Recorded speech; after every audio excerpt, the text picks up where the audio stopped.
¿Cómo andás, Seba? ¿Todo bien? Bien, primero las comprobaciones, ¿se ve todo? ¿Se escucha todo bien? ¿Todo bien? Perfecto. Ahí te dejo todo tuyo. Gracias. Gracias por la introducción. No tantas gracias por decir la mitad de lo que iba a decir de mi introducción personal, pero hey, se la repito.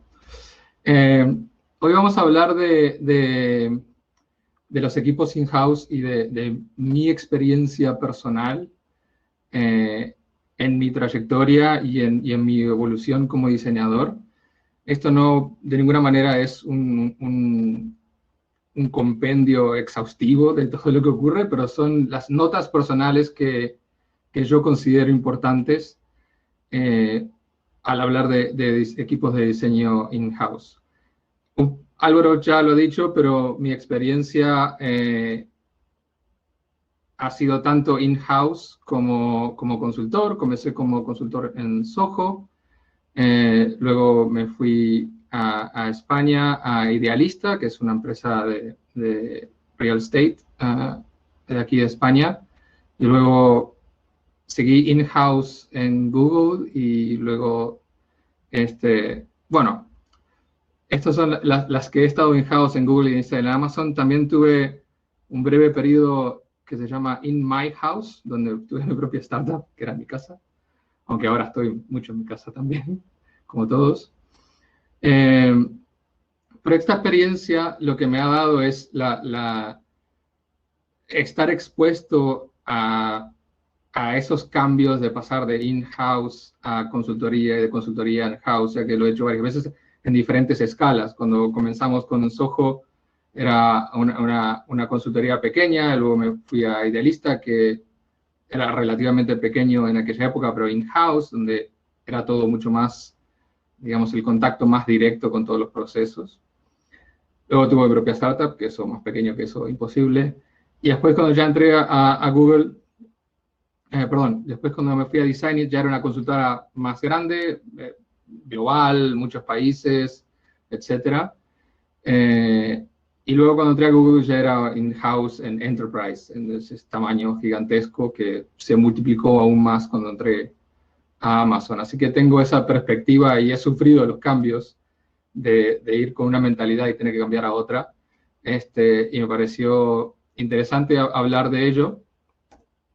Y básicamente por tres razones fundamentales. La primera es que yo considero que Internet es el futuro. Imagino que no es un descubrimiento muy grande para la audiencia, pero a mí me pareció, cuando uno trabaja in-house, hay una característica muy importante que es que uno pierde el contacto con todas las tendencias del momento, un poco, ¿vale? Es un poco diferente. Uno cuando está trabajando en la agencia tiene que estar constantemente, inclusive creándose tendencias y métodos, etcétera, porque gran parte de trabajar en agencia es vender. Pero cuando uno está en house ya eso no es como tan importante, no es tan parte del trabajo, y uno pierde un poco el contacto con lo que está pasando. Y hace pocos años empecé a escuchar el concepto de transformación digital, cuando yo ya hacía 18, 17 años que trabajaba en eso. Y cuando lo escuché dije, pero ¿por qué? ¿Qué es esto de transformar? ¿Cómo que se están planteando todavía de que si Internet es el futuro o no? Es un poco raro. Para mí, Internet es el único futuro que existe. Obviamente no van a dejar de existir otras maneras de hacer negocios, pero definitivamente, y más cuando ocurren cosas como esta pandemia, nos damos cuenta de que no hay otro lugar a donde ir, casi. Pero increíblemente hay muchas empresas que todavía están como, bueno, a ver, vamos a ver en esto de Internet. Y lo primero que hacen estas empresas que van a explorar qué es esto de Internet es contratan una agencia. Y eso ocurrió mucho hace algunos años. Muchas empresas compraron agencias intentando incorporar diseño de experiencia porque el diseño de la experiencia en el mundo de Internet es sumamente importante, es fundamental y es fundamental hacerlo bien. Creo que todos los que están aquí ya lo saben y todos estamos un poco de acuerdo de que la experiencia es sumamente importante. Es una de las funciones que tal vez en otros tipos de empresa y en otros momentos era algo que simplemente ocurría y que un buen servicio era bueno tener, pero no totalmente necesario. Hoy en día es absolutamente necesario. Y no podemos depender de una empresa externa para que provea eso a nuestros clientes. Es decir, tenemos que tener a alguien constantemente cuidando a nuestros clientes, que tengan una buena experiencia y que puedan comprar y que puedan consumir el contenido, etc. Y no es alguien cada 6 meses que viene a la empresa, intenta aprender lo más que puede, dice algo y se va. Esto es un ejercicio constante que los diseñadores tienen que entender cómo funciona la empresa, qué es lo que vendemos, cuál es el negocio, no solamente entender a los usuarios. Y desde el punto de vista simplemente de negocio, tercerizar eso es demasiado riesgoso. Simplemente pasa con todas las funcionalidades de una empresa. Una vez que se convierte en algo suficientemente importante, ya no se puede la empresa permitir correr ese riesgo. Por eso hay muchas empresas creando equipos internos, y por eso la mayoría de los diseñadores vamos a terminar, aunque empezamos la mayoría en consultorías intentando impulsar esto, la mayoría vamos a terminar trabajando in-house, en equipos internos. Y como yo tengo muchos amigos que trabajan en consultoría, y veo que en algún momento van a tener que hacer el cambio, y he tenido muchos amigos que lo han hecho actualmente, básicamente quería darle algunos consejos de cómo correr. Tengo amigos que se sumaban a empresas nuevas y me preguntaban cosas, y bueno, de ahí salen un poco la necesidad de tener estos consejos. Y otro característica del diseño es que el diseño es muy fácil en la superficie. ¿Qué quiero decir con esto? Que el diseño, todo el mundo está acostumbrado al diseño, todo el mundo sabe lo que es, más o menos. No necesariamente la definición específica, esa es la parte difícil, pero el diseño es como una persona muy superficial, ¿no? Por fuera parece muy simplona, pero seguramente que por debajo hay mucho drama y mucho lío que un psicólogo no quiere ni ver. El diseño es un poco así. El diseño, digamos, la técnica de producción del diseño es bastante simple. Todo el mundo puede dibujar un poco y todo el mundo tiene alguna idea. Entonces, todo el mundo piensa que sabe de diseño, y es verdad, hasta cierto punto no es tan difícil como la ingeniería, no es tan oculto, digamos. Pero el problema principal del diseño es que la materia prima del diseño es la materia gris, o sea, son personas. Y no hay materia más inestable en el mundo que las personas, ¿no? Entonces es muy difícil tener reglas, leyes, axiomas, procesos estables que se mantengan en el tiempo, más aún en el diseño de experiencia del usuario, que es mucho más individualista que otras ramas que lidian con personas, como que lidian con la masa de las personas. El comportamiento en una web es muy personal, muy individual, y eso lo hace un poco más complicado. Por eso el chiste de los diseñadores de experiencia de toda la vida es depende, ¿no? La respuesta a todas las preguntas es depende. ¿Y cómo sería esto? Y depende, y depende. Y eso ya revela un poco lo complicado que es intentar encajar una disciplina dentro de una empresa, que su deseo máximo es ser predecible y saber qué van a hacer en el que viene y cuánto se va a ganar el que viene para poder hacer todas las predicciones de negocio posibles. Incorporar una función tan importante para el producto que uno esté vendiendo, para el negocio que uno tenga, que por defecto la respuesta siempre depende, depende. Y bueno, no sabemos, habría que estudiarlo. Y bueno, a veces sí funciona y a veces no. Pero ya hay leyes de diseño, sí hay, pero también se pueden romper. Entonces es un poco difícil intentar encajar en realidad la función de diseño con el resto de las funciones, que tiene cada cual sus problemas y sus características del desarrollo de un producto. Entonces, estos son mis 8 notas muy personales sobre sobre qué considerar cuando uno o está creando un equipo interno de diseño o se está moviendo hacia un equipo interno de diseño como diseñador. Y son las cosas que me ocurrieron a mí y que me gustaría contarles. Lo primero es sobre todo para aquel ejecutivo que estaba pensando en incorporar diseño a su empresa, es preparar la organización, ¿vale? ¿A qué me refiero con preparar la organización? Muchas veces, por esa aparente superficialidad del diseño, los ejecutivos dicen, bueno, contrato a un diseñador, me hace las cosas bonitas, me hace tener una mejor experiencia y listo. He visto que ha ocurrido eso muchas veces, sobre todo cuando estaba trabajando en consultoría más que in-house, porque afortunadamente he trabajado in-house en empresas donde el diseño es fundamental desde el primer día, no tuvieron que ir por ninguna transformación. Pero cuando uno contrata a un diseñador y no le da mucho más, digamos, dirección que mejora las cosas, se hace muy difícil. Se hace muy difícil porque para el resto de la organización es muy difícil entender qué hace ese diseñador. Las cosas bonitas siempre son secundarias a lo necesario, lo que hay que hacer para que funcione. Entonces yo diría que mi primer consejo es saber para qué vas a contratar a un diseñador o a un equipo de diseño, sería muchísimo mejor. Y saber significa, para mí, saber cómo ese diseñador va a generar dinero para la empresa, ¿vale?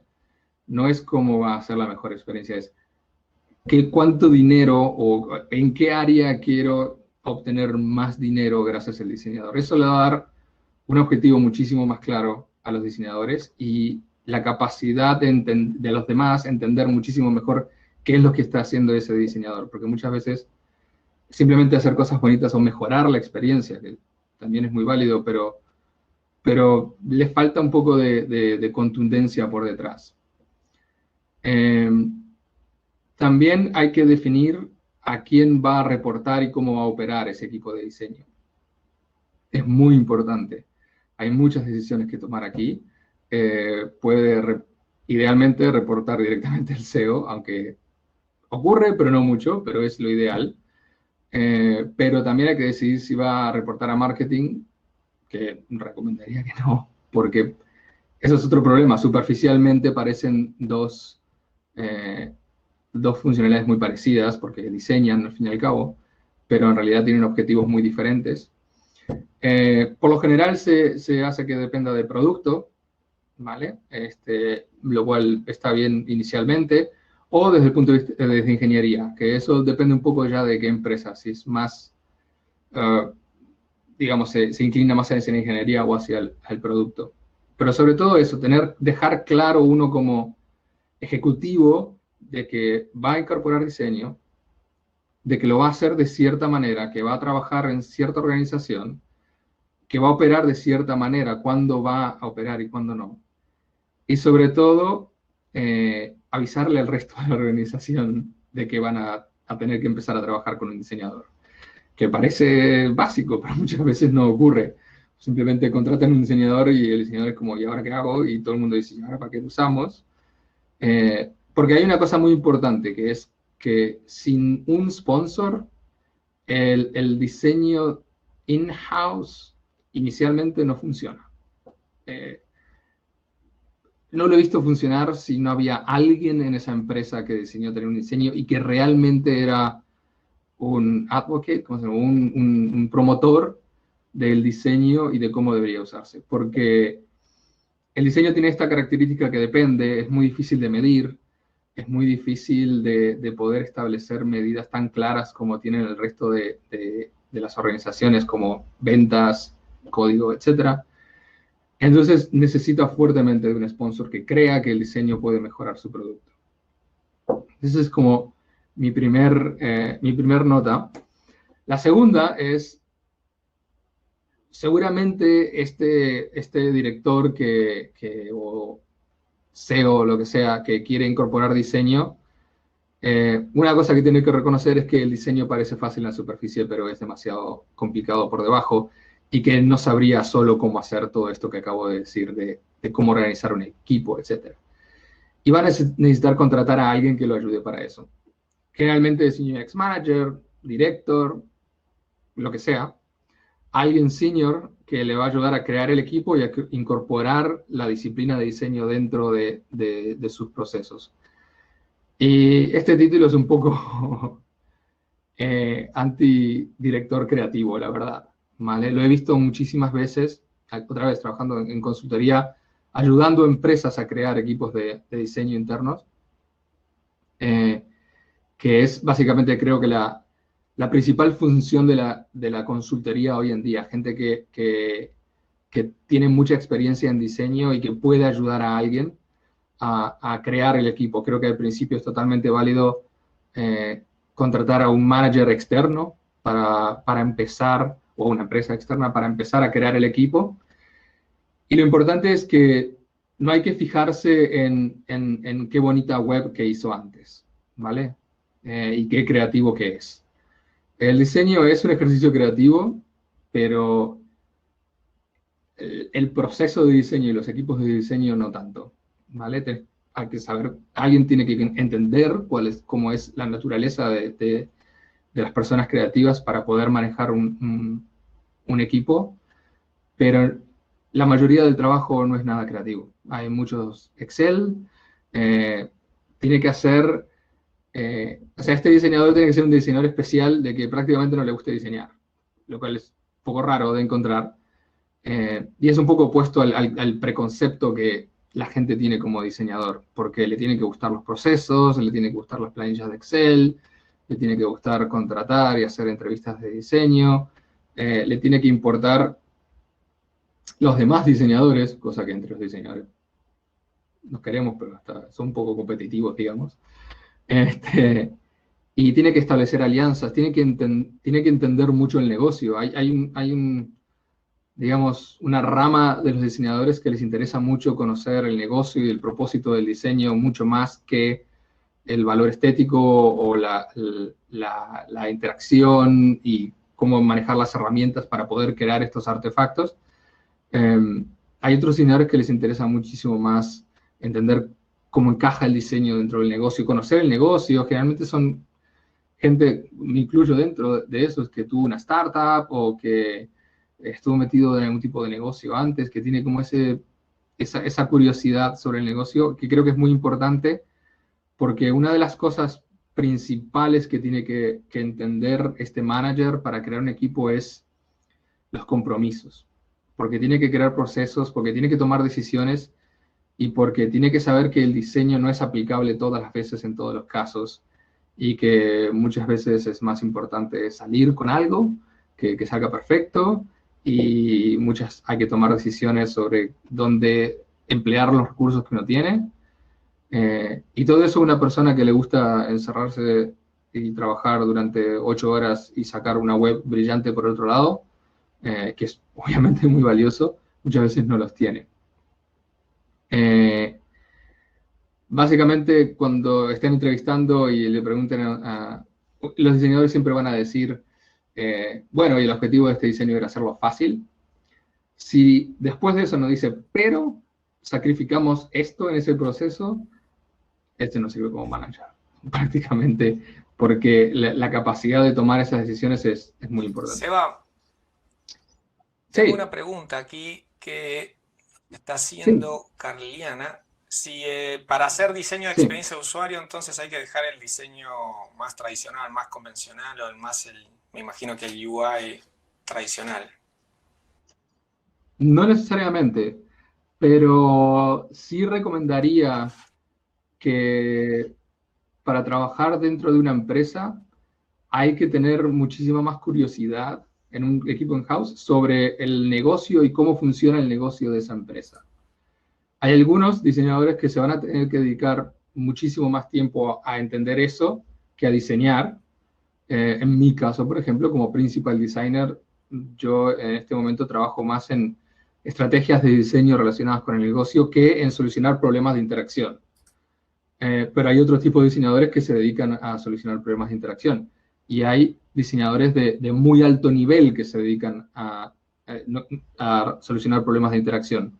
Por ejemplo, yo conozco otros principal designers que A contrario de mí, que me encargo mucho de la estrategia, se encargan de la ejecución, de definir los procesos de ejecución, de crear sistemas de diseño, de manejar esos sistemas de diseño, etcétera. Y están mucho más enfocados en la parte, digamos, más tradicional de visual y de interacción. Yo creo que hay lugar para todos, pero el manager tiene que entender muchísimo de procesos y tiene que entender muchísimo de producción. No necesariamente tiene que ser un genio creativo. Eso es lo que quiero decir.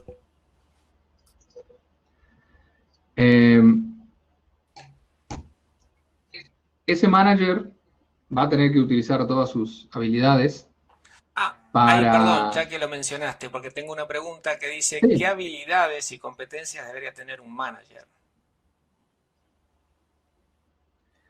Un manager lo primero que tiene que tener es el proceso de diseño muy, muy, muy claro. Porque lo va a tener que romper muchas veces y va a tener que volver a ello. Y le van a pedir, en la agencia es muchísimo más fácil seguir el proceso de diseño porque uno mismo lo controla. El cliente le pide un proyecto y uno le va diciendo al cliente cuáles son los pasos. En una empresa donde tienes muchísimos proyectos en diferentes estados de avance y con diferentes necesidades, muchas veces todo viene muy desordenado. Y uno tiene que tener el manager tiene que tener una super capacidad de poder ordenarlo y poder encajarlo en el proceso de diseño para no saltearse pasos, para no caer en las trampas de, bueno, si te hago unos mocks rápidos y después seguimos para adelante, y de poder mantener ese orden dentro de su equipo. Eso es un esencial. El otro, le tienen que importar las personas. Es un equipo de personas y como todo manager, su principal tarea es que las personas que estén trabajando en su equipo estén trabajando a gusto y hagan trabajo de calidad. Y lo otro es la comunicación, pero no solamente la comunicación con diseñadores, tiene que saber comunicarse con ingenieros, con product managers, con directores, con VPs, etcétera, que creo que es muy importante y como decía antes, es el tema de los compromisos. Muchas veces los diseñadores, sobre todo me pasó a mí, cuando uno cambia y viene del usuario, el usuario, el usuario, el usuario, el usuario es lo más importante, muchas veces exageramos. Muchas veces hay otras. Y voy a hablar un poquito más adelante sobre eso, sobre la importancia del usuario. Estoy aquí para decirles que el usuario a veces no es tan importante. Que es mentira, es importante, pero en diferentes maneras, digamos. Entonces, yo creo que poder entender y poder hablar con el resto de las organizaciones es muy, muy importante porque crear un equipo de diseño interno es crear alianzas, es conseguir sponsors, es entender el resto de las funcionalidades para darle lo que necesitan para poder crear productos, productos que les sirvan a los usuarios. Es un poco contradictorio, pero te tienen que importar el resto de las personas dentro de tu empresa para poder crear productos para los usuarios. Perfecto. Acá tengo alguien que pregunta cómo hacer para que los stakeholders dentro de la organización entiendan la importancia de tener un manager en diseño. Me imagino más que un equipo de diseño que tome pedidos, sino alguien que maneje. Sí. En algún momento, a ver, depende de la evolución del equipo. Muchas veces todos empezamos contratan a un diseñador, no hay manager y uno tiene que remar hasta conseguir o hacerse manager o entender que entiendan la necesidad de un manager. Y yo creo que hay recursos muy importantes que se pueden usar. No soy el primero en hablar de esto. Hay libros sobre el tema. Peter Marholtz es una persona que habla mucho de este tema abiertamente. Tiene un muy buen libro que se llama Org Design for Org Designs, algo así. Org Design for Design Orgs, así se llama. Pero sobre todo es, y lo voy a decir más adelante, también la comunicación constante. Si un directivo no se está enterando de lo que está pasando en el equipo de diseño, es imposible que llegue a la conclusión de que necesita un manager. Por lo tanto, si eres un diseñador que está sufriendo la falta de un manager, ten ownership, no sé cómo se dice en español, en realidad nunca encontré una buena traducción. Siéntate lo suficientemente responsable como para comunicar esas cosas al director y demostrarle cómo está fallando esto por la falta de un manager. Y muchas veces eso se hace con artefactos, y eso es una cosa también que en la consultoría se exige muy poco o diferentes tipos de pruebas, ¿vale? Cuando uno está trabajando internamente hay muchos tipos, todos te van a exigir pruebas, los ingenieros, los product managers, bueno, pruébame de que esto es un problema. Entonces es muy importante mantener planillas, hacer tus planillas de ocupación de tiempo, registrar y documentar todos los problemas que ocurrieron, para poder presentar a tu director y decirle, mira, fallamos tantas veces en esto, faltan tantos recursos en esto, la ocupación es tal. Esa es la manera en la cual un director debe decir, tienes razón, tú vas a ser el manager. Que es realmente lo que ocurre.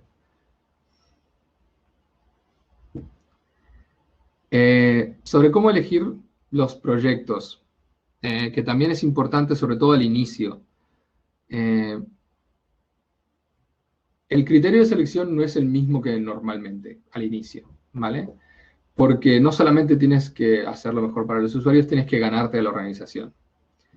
Esas personas que no están acostumbradas a trabajar con diseñador tienen que empezar a entender qué es. Y que francamente tienen mucho miedo, porque si hay algo por lo que somos famosos los diseñadores, no siempre, pero ocurre bastante, es que simplificamos mucho para el usuario, pero agregamos mucho código para los programadores, ¿vale? Hacer las cosas bonitas, hacer animaciones, hacer unos flows de trabajo súper completos que hagan todo y atiendan a todas las posibles corner cases, lleva mucho código. Y ingeniería muchas veces le tiene un poco de miedo a eso. Con razón, por cierto. A veces no es necesario. Entonces, yo creo que lo principal que hay que tomar en cuenta a la hora de tomar una decisión de qué proyectos elegir inicialmente para tener éxito temprano, no solamente con los usuarios, pero con la organización, es pensar en qué estado está el proyecto. Y yo creo que hay 3 estados en los que puede estar un proyecto en los cuales la experiencia depende de diferentes factores. Por ejemplo, para mí la base es la tecnología. Es decir, si yo estoy creando una nueva tecnología, muchísimo mejor que la anterior, por más horrible que sea la interacción, estoy solucionando un problema grave. Por lo tanto, la interacción es un poco... El diseñador está ahí para ayudar a los ingenieros a sacar el producto lo más rápido posible. Eso es, en realidad, lo que está intentando hacer el diseñador. Tendría que intentar hacer el diseñador en este caso. Un ejemplo son los teléfonos móviles, ¿vale? Los teléfonos móviles, los celulares, cuando empezaron eran una caja enorme, que hoy en día es impensable que alguien pueda vender ese maletín con un teléfono, pero tenían un avance tecnológico que era que lo podía usar en cualquier lado sin tener un cable enchufado a la pared. Entonces el diseño importaba poco. Es así de fácil. Porque la mayoría de la experiencia dependía del avance de la tecnología. En esos proyectos, los diseñadores están ahí, como digo, para ayudar a los ingenieros a hacer las cosas más rápido posible. A hacer prototipos para probar cosas, a brindar sistemas de diseño que les ayuden a los ingenieros moverse muy rápidamente sin tener que pensar en cada una de las pantallas, etc. Y por debajo siempre metemos al usuario, por supuesto. No hay que olvidarse del usuario, pero también en este caso es muy importante satisfacer la organización. El segundo tipo de proyecto es cuando básicamente la tecnología ya está al alcance de todas las empresas, no es tan cara, ya la desarrolló uno, todo el mundo puede hacer teléfonos, y ahora la gran diferencia entre un teléfono y otro es qué puede hacer, que es como la segunda etapa donde entran todos los productos, ¿no? De empezar a agregar funciones y funciones y funciones, y así terminamos con el Nokia 5000KJXC3, que hacía de todo un poco. Y en este caso también marketing es muy importante, porque básicamente se agregan funcionalidades para aumentar la appeal, las ventas, porque a la gente le gusta más. Appeal en inglés, no me acuerdo. Y en este caso, los diseñadores están ahí sobre todo para solucionar problemas de ingreso, de identidad, de registro y ese tipo de cosas. Ocurre también cuando entra alguien nuevo al mercado. Usted está trabajando en una empresa que entra al mercado y tiene que conseguir paridad de funcionalidad con el líder, y simplemente hay que sacar funcionalidades tal y como las tiene el líder. Muchas veces ocurre y es verdad. Y por último, yo creo que le puse una pirámide porque soy un diseñador, pero no necesariamente es una pirámide. La experiencia del usuario es el componente final donde ya las cosas no dependen tanto de la tecnología o funcionalidad, sino más de qué experiencia uno esté brindando, es lo que importa al final. Siguiendo con el caso de los teléfonos, el iPhone, ¿vale? Por más que tuvo avances tecnológicos, inclusive hacía menos cosas que los demás. Tenía un avance tecnológico que era el multi-touch display, pero después hacía menos cosas que uno que hay. Y mucha gente estuvo muy reticente en entender por qué. Pero lo que importaba era la experiencia. Ese avance tecnológico daba una experiencia muy importante. Y yo creo que aquí es donde mejor funcionamos los diseñadores y donde más se ve el valor, sobre todo para los usuarios. Entonces, se puede elegir cualquiera de estos, pero hay que saber con qué actitud uno va a trabajar en estos proyectos. Muchas veces el mejor para empezar es el de tecnología, porque si uno ayuda a su organización a sacar tecnología más rápido y no pone trabas de hay que hacer la experiencia perfecta, no, ¿qué quieres esto para hacer prototipo perfecto? Sí, muchas veces se gana el corazón de los ingenieros, y luego todo se va a hacer mucho más fácil en el futuro. Y otra cosa muy importante que hay que hacer, este tópico antes se llamaba evangelizar y le cambié el nombre porque para mí evangelizar tiene como una connotación religiosa basada en fe que creo que no funciona. Lo he visto muchas veces, gente intentando evangelizar e intentando explicarle al resto de la organización qué es diseño y cómo trabajar en diseño y por qué es importante y bla, bla, bla. Y eso me parece, al fin y al cabo, muy naif y muy egocéntrico de los diseñadores, pensando que el diseño es lo más importante de todo, y eso es el mensaje que reciben muchas veces los ingenieros. Yo en empresas en las que he trabajado, hago unas sesiones en las cuales en vez de ir a explicarles a los demás qué hace diseño, le pido a los demás que vengan a explicarnos qué hacen ellos, y ha funcionado bastante bien. Y lo más importante es, primero, no simplemente decir que el diseño es lo mejor para el producto, sino demostrarlo, ¿vale? En intentar a lo máximo posible buscar métricas, casos de éxito, estar constantemente mostrando cómo el diseño funcionó. Y muy clave para eso es elegir un proyecto que te dé éxitos tempranos y ese tipo de cosas. Ayudar a los demás, ya lo dije también, pero me parece súper importante. Y acá ayudar en todos los niveles al resto de la organización. Como les decía, para mí las presentaciones son las presentaciones en PowerPoint, en Keynote o lo que sea, son el camino al corazón de los product managers, y los prototipos son el camino al corazón de los ingenieros.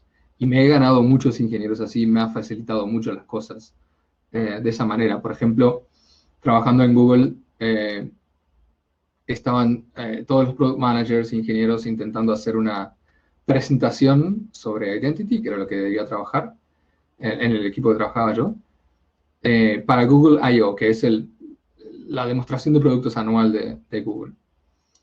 Entonces me ofrecí para hacerles la presentación. Vi la presentación que tenían, obviamente no era de la mejor calidad de diseño, pero no solamente de diseño, también de cómo le iban a hacer. Entonces le dije, bueno, me voy a sentar con cada uno de ustedes y les voy a hacer la presentación.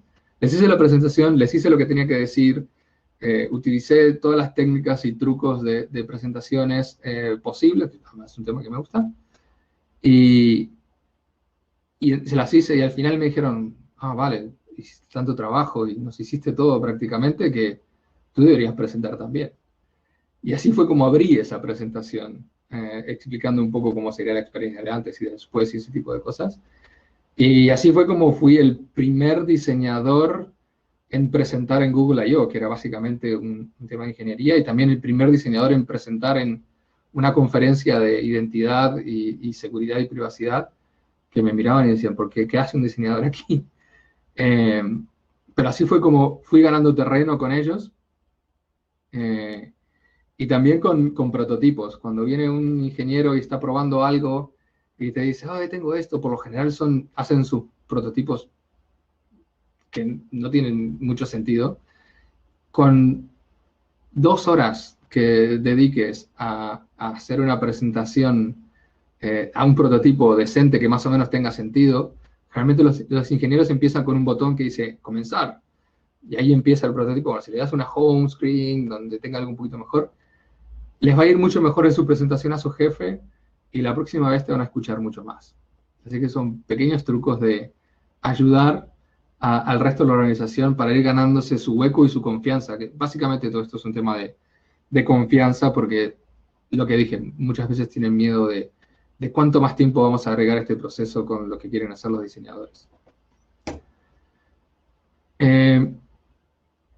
Y este manager, cuando esté creando los equipos, va a tener que elegir el modelo de colaboración adecuado. Esto es, cómo está estructurado el equipo. Básicamente, y esto no es contenido mío en realidad, esto es de Peter Merholtz y hay mucha otra gente que habla de esto. Hay 3 modelos que voy a tocar levemente.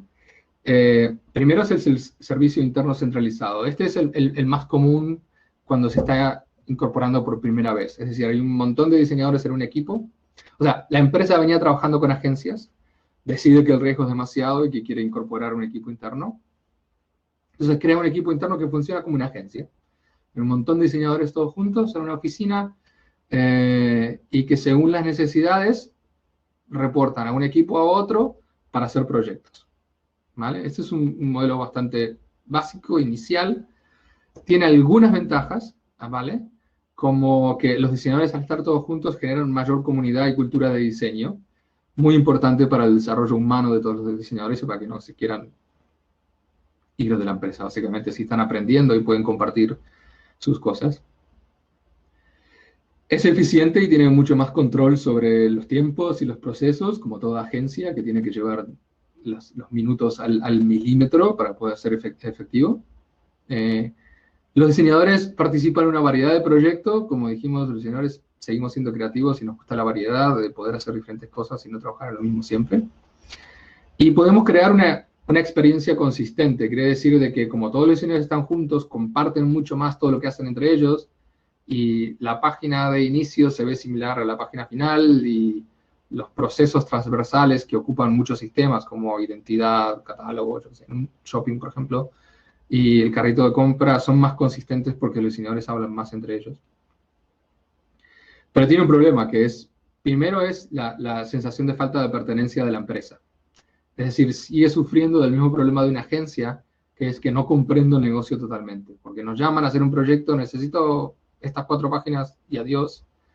Entonces los diseñadores piensan que no están entendiendo realmente el problema, no lo entienden, no se soluciona el problema de fondo y eso nunca da los mejores resultados. Hay una actitud de enfrentamiento también, se generan los diferentes equipos de ellos son los ingenieros y nosotros somos los diseñadores y ellos no quieren hacer esto y nosotros queremos hacer esto otro. Ocurre porque hay poca interacción entre los diferentes equipos, interacción no en términos de proyecto, pero interacción humana y de conocerse y de saber qué quiere y qué necesita cada uno. Y también hay falta de claridad en las prioridades, porque básicamente uno tiene 5 equipos pidiéndole todo al mismo tiempo y no hay nadie que organice eso, y todo es importante y todo se quiere ya, y todo se tiene que hacer más rápido y diseñadores quemados al final. Esa es una opción que no recomiendo, pero es la única opción que hay muchas veces al principio. La segunda opción, que es aún más no recomendable, pero ocurre, y solo hay un hay un escenario en el cual le considero recomendable, y lo voy a hablar más adelante, que es la situación descentralizada y embebida. Quiere decir, hay un equipo de proyecto, de product managers, ingenieros, y también hay un diseñador. Y todos trabajan juntos para solucionar el problema que tienen que solucionar. ¿Qué pasa con esto? Hay mucha mayor velocidad de desarrollo. Es decir, el diseñador está ahí con los desarrolladores y necesito esta página, necesito esto, necesito solucionar esto, necesito esto. Es muchísimo más rápido. Por eso recomiendo esta organización para temas de producción.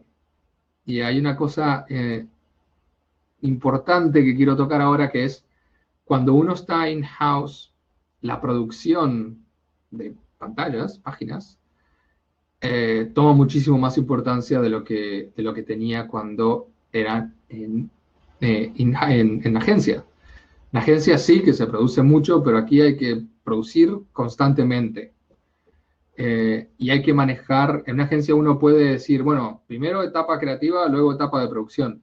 Aquí pasa todo al mismo tiempo. Y es muy importante saber cuando uno está siendo estratégico y creativo y cuando uno está produciendo. Los mecanismos que tiene que incorporar cuando está siendo estratégico y creativo, workshops, research, todas estas cosas, y cuando los mecanismos que tiene que incorporar cuando tiene que producir pantallas, requerimientos, a un ritmo constante, no acelerado, pero constante, ¿vale? Entonces, saber moverse entre los dos aspectos y tener claro cómo funcionan es muy bueno. En este caso, esta organización es muy buena para la producción, ¿vale? Va a tener sus planillas Excel y todo, pero es muy mala para inventar cosas nuevas, porque los pedidos de necesito esta página no van a parar de llegar. El research se hace muy difícil de hacer, ¿vale? Empodera definitivamente a los usuarios que están trabajando en ese equipo porque son responsables de muchas más cosas, una responsabilidad mucho más directa, pero también se pierde la capacidad la sensación de pertenencia a un equipo de diseño, ¿vale? Y individualmente la calidad del diseño mejora, ¿vale? Porque es un diseñador que sabe todo lo que ocurre en ese equipo, pero el diseño colectivo empeora, porque ese diseñador está más aislado del resto y hay la experiencia puede quedar fracturada, porque yo hice unas cosas de una manera y otro hizo lo de otro, y como es mi equipo hay que sacarlo igual y no hay tiempo para coordinarse, es muy difícil lograr esas redes para coordinarse con el resto de los equipos, especialmente en empresas muy grandes. Se pasa muchísimo tiempo en el mismo problema, eso los diseñadores como seres creativos necesitan refrescarse y cambiar un poco de tema cada tanto. El diseñador, como dije, se siente muy aislado del resto de la organización de diseño, si es que existe ni siquiera. No hay una cultura de diseño, no se comparten entre ellos, los diseñadores no crecen, no aprenden uno del otro, porque está todo el mundo todo el tiempo con otros equipos, digamos. Y lo peor de todo es que generalmente hay un diseñador y 20 ingenieros, lo que hace que sea no un equipo, una tríada como se piensa que es, hay un diseñador, un programador y un PM. No. Hay un diseñador, 20 ingenieros y 1 o 2 PMs, lo que hace básicamente que sea un equipo de ingeniería. Y además ocurre muchísimo de que un diseñador es una cosa, de una manera, ocurre los calendarios, drop-downs, cómo se hacen esas pequeñas interacciones. Muchas veces vemos que el mismo producto tiene 3 tipos de calendarios diferentes, los procesos se hacen diferentes, los botones se mueven de un lado para otro, diferentes cosas, crea esos problemas. Por lo tanto, la solución es la mezcla de las dos cosas. Siempre es una mezcla. Es lo que se llama la colaboración centralizada.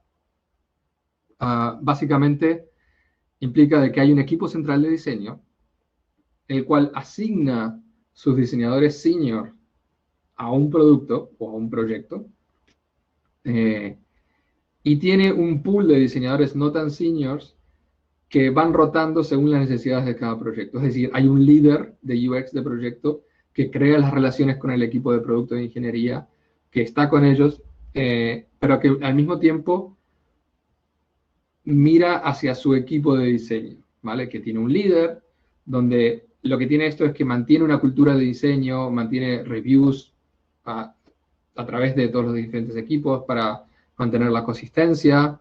El equipo de diseño aprende de cada uno. Hay muchas cosas que se pueden hacer para generar cultura dentro de un equipo.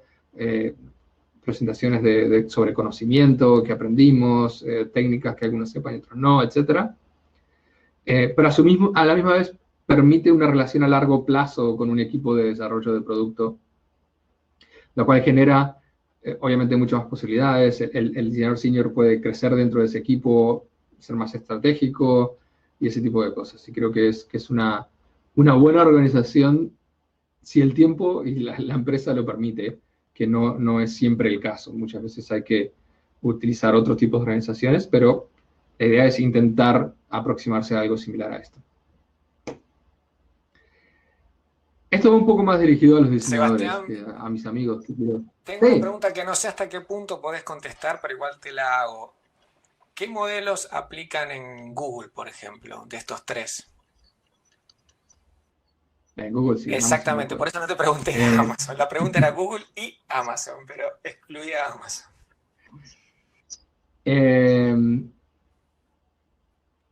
Yo personalmente trabajaba en el equipo de colaboración centralizada, en este último cable, ¿vale?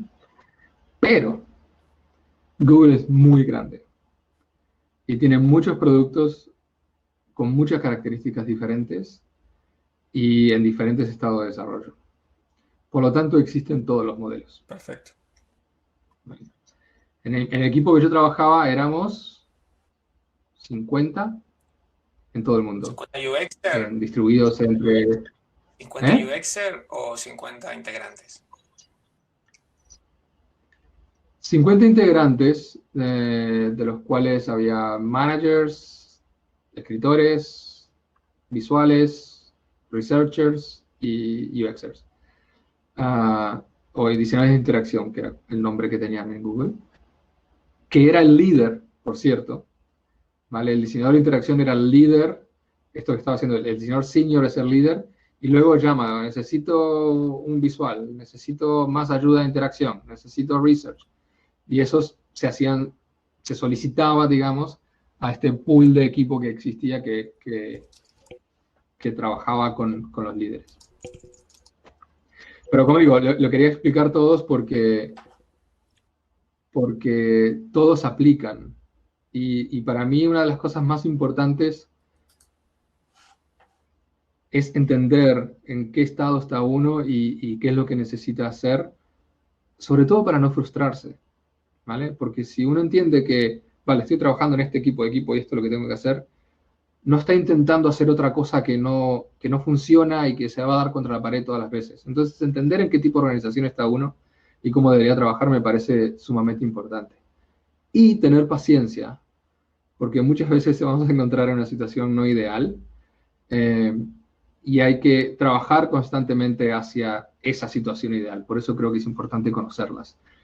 Pero también tener paciencia porque cosas tan simples como los ritmos de la consultoría son muy diferentes a los ritmos de in-house.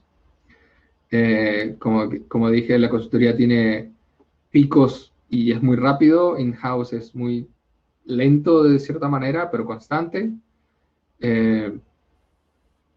Y es mucho más sutil, digamos, el in-house que en la consultoría. Y eso afecta mucho. En la consultoría,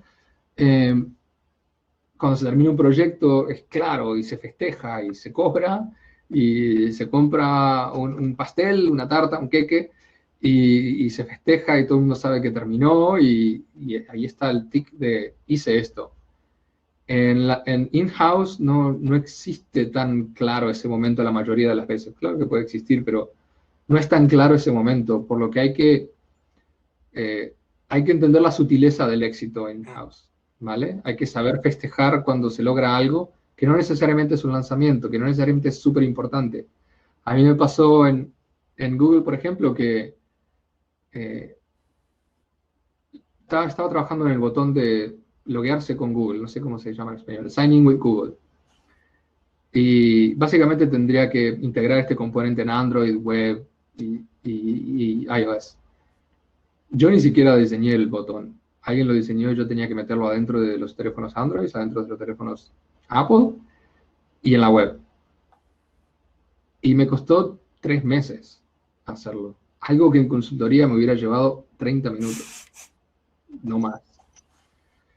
Era tan grande y había tantos equipos y tantas consideraciones y tantas diferencias tecnológicas que para hacerlo a ese nivel, donde un error sale caro, lleva muchísimo tiempo. Y así hay muchas, muchas cosas.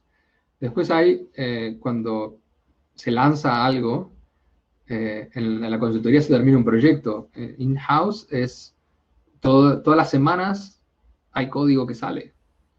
Entonces, entender cómo particionar tu proyecto para poder tener lanzamientos exitosos, entender que es todo a muchísimo más largo plazo, que en la consultoría nunca vemos la parte donde presentamos nuestros proyectos y después cogen un hacha y lo cortan y deciden hacer lo más mínimo posible. Aquí hay que entenderlo, porque si no te vas a frustrar mucho. Decir, bueno, esto sería lo que hay que hacer. Y me dicen, no. Necesitamos, en 6 meses tendríamos este producto nuevo. Y dicen, no, necesitamos algo en la semana que viene. Ese botón, ¿lo podemos hacer la semana que viene? Sí, vale.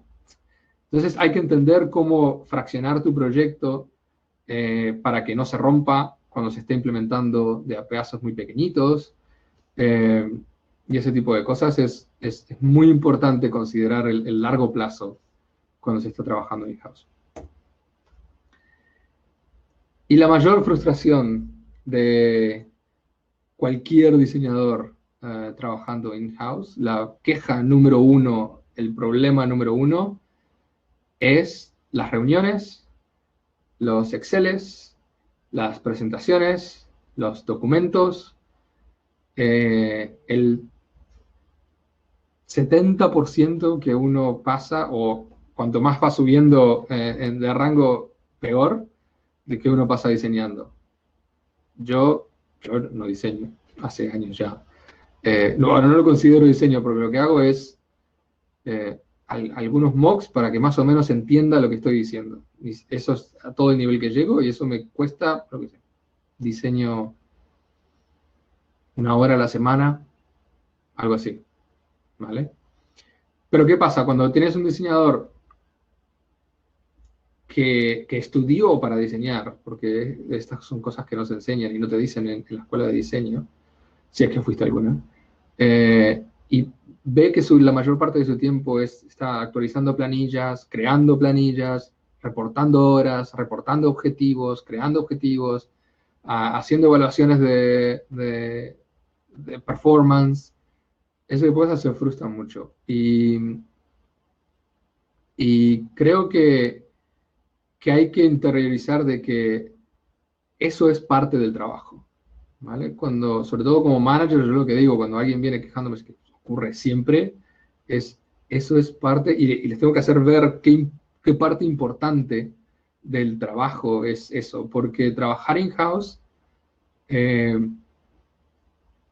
lo que más cuesta es hacer algo que se puede poner enfrente al usuario y la producción, ¿vale? Eso es inclusive más importante que la estrategia, ¿vale? Por eso la estrategia muchas veces se contrata fuera de la empresa, porque aquí lo importante es fabricar, es hacer. Y muchas veces los diseñadores no estamos acostumbrados a eso, realmente. Pensamos mucho más estratégicamente que en producción. Hay algunos diseñadores que lo llevan horrible, yo incluido, por eso me hago mis propios departamentos y mis propios inventos, pero si uno está ahí teniendo que sacar pantallas y pantallas y pantallas y pantallas y teniendo que organizar, saber qué va a hacer dentro de 3 meses, un mes, porque, como dije al principio, estos tipos de empresas, cuanto más grande peor, lo que necesitan es ser predecibles. Necesitan saber qué van a hacer mañana y qué van a hacer el año que viene y qué van a hacer dentro de 5 años. Y cuando juntas con eso, con una disciplina como el diseño, en el cual depende de cómo cambie la gente, depende de muchas cosas, es muy difícil, pero es parte muy, muy, muy importante. Por eso, al contratar diseñadores para trabajar in-house, también hay que tener en cuenta que conozcan muy bien el proceso, que sepan trabajar en equipos, que no le tengan miedo o desdén a la tarea administrativa, que al fin y al cabo es lo que importa. Yo trabajando en Google, eh, sacábamos una cosa por año, digamos, o constantemente modificando lo que existía y cosas nuevas una por año. Y la mayor parte de mi tiempo era planificación y objetivos y cómo va el progreso de lo que diseñé durante, no sé, un mes. Diseñaba algo en un mes y después pasaba 12 meses intentando hacerlo. Que creo que esa es una gran diferencia de la agencia. La agencia diseña algo en un mes, se lo entregamos al cliente y después que lo haga como pueda. A veces estamos en el proceso de acompaño, pero realmente no se compara el esfuerzo. Por eso yo creo que diseñar in-house es un trabajo de producción mucho más que de otro tipo de trabajo. Y por último, ya lo dije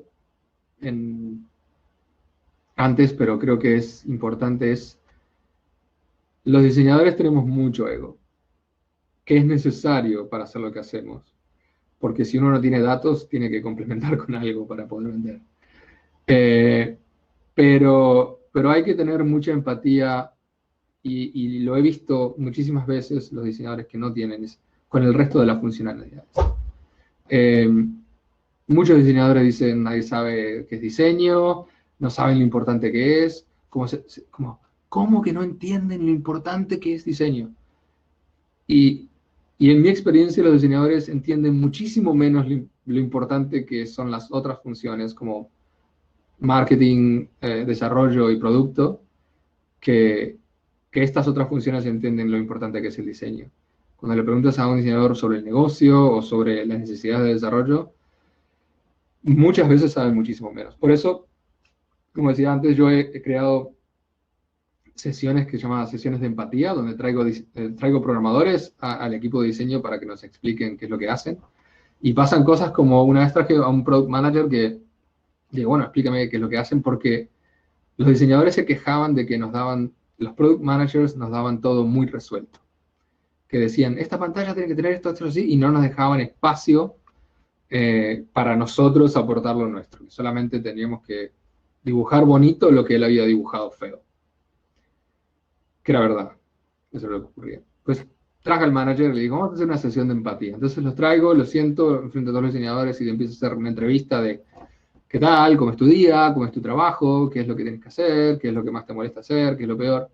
Y en un momento llegó el punto en el cual dice, no, yo la documentación lo hago porque pienso en ustedes y quiero que ustedes tengan todo resuelto. Así, ustedes están felices haciendo sus dibujos. Entonces yo intento resolver lo más posible para ustedes, para que estén felices. Y todo, miraba a todo el mundo, ¿me lo vieron? Y era como, no, si a nosotros nos gusta hacer esta otra parte, por favor no lo hagas por nosotros. Y él dijo, por suerte, porque yo estaba harto de hacer eso. Yo solamente lo hacía por ustedes. Entonces, me parece un ejemplo excelente de cómo hay que intentar entender el resto de las funcionalidades de desarrollo de producto. No necesariamente temas técnicos, pero entender de que muchas veces hay que sacar una funcionalidad simplemente porque la competencia lo tiene y hay que hacerlo lo más rápido posible. Simplemente porque hay que tenerla en el mercado y después la mejoramos. Bien, pero primero hay que sacarla. No se pongan con, no, habría que hacer esto y complicar, tener la mejor experiencia posible, porque lo que importante es que salga en una página de marketing que dice, tenemos esto, check, y nada más. Y eso es verdad, eso ocurre y hay que hacerlo. Y no hay que protestar, simplemente hay que entenderlo y hacerlo. Y muchas veces también tecnológicamente hay cosas que son muy complicadas y que no valen la pena, porque hay pocos usuarios que la usan. Y hay que let it go, como dijo mi hija haciendo quotes de Elsa. Y hay que elegir bien y hay que entender bien. Por eso creo que para mí este es el último, porque el entender en la posición en la que uno está, entender el completo del desarrollo del producto y entender los objetivos de negocios hace diseñadores más felices. Porque uno no está constantemente queriendo hacer algo que o no se puede, o va a ser muy difícil, y que no es constantemente una lucha. Y eso es mis 8 notas sobre equipos. Excelente, Seba. Muchísimas gracias. Nos prometiste media hora de charla. Fueron más de 70 minutos casi, súper entretenidos. Nos gustó mucho, y a mí en lo personal y en el chat también, la anécdota que contaste de empatizar con los y hacer el ejercicio inverso. Eso también sucede, y es algo que me cuestiono yo, eso también sucede en empresas que uno consideraría como mucho más maduras, como Google, por ejemplo. De que... ¿Y dónde pensaste eso? No, quería que lo dijeras tú. Tú ya me habías contado, pero...